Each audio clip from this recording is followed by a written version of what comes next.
गुणोत्तर व प्रमाण या टॉपिकमध्ये या अशा पद्धतीचा प्रश्न नेहमी विचारला जातो. प्रश्न आहे A/B is equal to 4:5, B/C is equal to 3:2.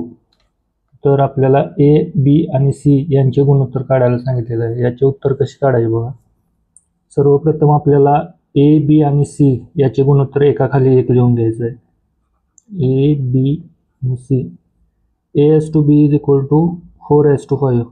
A/B is equal to 4:5. B/C is equal to 3:2. B/C is equal to 3:2. पहिल्या गुणोत्तरामध्ये आपल्याला C ची व्हॅल्यू माहीत नाही आणि दुसऱ्या गुणोत्तरामध्ये A ची व्हॅल्यू माहीत नाही. ते आपल्याला कॅल्क्युलेट करायचं. अशा वेळेला B ची व्हॅल्यू या ठिकाणी ट्रान्सफर करायची आहे. जी जागा मोकळी आहे त्या ठिकाणी ट्रान्सफर करायची आहे.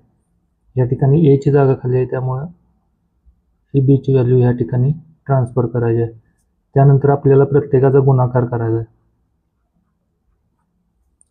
4 × 3 12, 5 × 3 15, 5 × 2 10